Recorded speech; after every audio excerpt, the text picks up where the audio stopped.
അച്ഛനിങ്ങ് വരട്ടെ, അമ്മൂമ്മ കാണാൻ കൊതിയാവുന്നു. അമ്മൂമ്മ പോയി വിളിച്ചോണ്ട് വരാൻ അച്ഛൻ്റെ അടുത്ത് പറയാം. 50 ലക്ഷം രൂപയ്ക്കാണ് നമ്മൾ ആ വസ്തു മേടിച്ചു തരുന്നത്.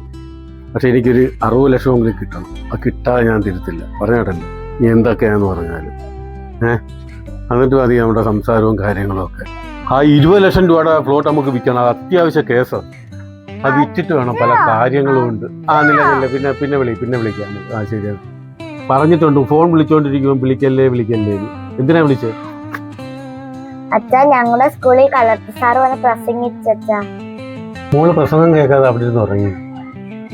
അച്ഛൻ ഞാൻ ഉറങ്ങിയില്ല അച്ഛാ. ഞങ്ങളുടെ സ്കൂളിലെ എല്ലാ കുട്ടികളും ക്വയറ്റായിട്ടിരിക്കുവായിരുന്നു. നല്ല പ്രസംഗം ഞാനും കൂടെ കേക്കട്ടെ. അച്ഛാ, അമ്മയും അച്ഛനെ നോക്കാനാ സാറ് പറഞ്ഞത്.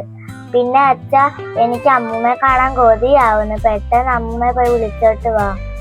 അമ്മൂമ്മ ഒറ്റയ്ക്ക് നിന്ന് ഒരുപാട് ശീലമുള്ളതാ, അതുകൊണ്ട് കുഴപ്പമില്ല. പിന്നെ 3-4 മക്കളുണ്ടല്ലോ, അവരും കൂടെ ഒന്ന് നോക്കട്ടെ അമ്മൂമ്മ. അച്ഛാ ഇങ്ങനൊന്നും പറയാതെ. അച്ഛനല്ലേ എല്ലാവരെക്കാട്ടും ശമ്പളമുള്ള, പിന്നെ എന്താ അമ്മൂമ്മ നോക്കിയാല്? മോൾ എന്ത് പറഞ്ഞാലും അമ്മൂമ്മയെ ഞാൻ വിളിച്ചോട്ട് വരത്തില്ല. അച്ഛനെ അമ്മയും കണ്ടല്ലേ അച്ഛൻ ഞാൻ വളർന്നേ. അച്ഛൻ അമ്മൂമ്മയുടെ അടുത്ത് കാണിക്കുന്നോട്ട് ഞാൻ വലുതാകുമ്പോ അച്ഛൻ്റെ അടുത്ത് കാണിച്ച അച്ഛന് വിഷമം വരത്തില്ലേ? അച്ഛന് മനസ്സിലായി. മോൾ അച്ഛൻ്റെ അടുത്ത് ഇങ്ങനൊന്നും പെരുമാറല്ലേ. അമ്മൂമ്മയ്ക്ക് ഒരു മോനെ ഉള്ളെങ്കിൽ അച്ഛൻ നോക്കത്തില്ലേ? നോക്കും മോള് നീ ഒന്നും പറയണ്ട. ഇപ്പൊ തന്നെ അമ്മൂമ്മ ഞാൻ വിളിച്ചോണ്ട് വരാം കേട്ടോ. ശരി അച്ഛൻ, എനിക്ക് വളരെ സന്തോഷമായി.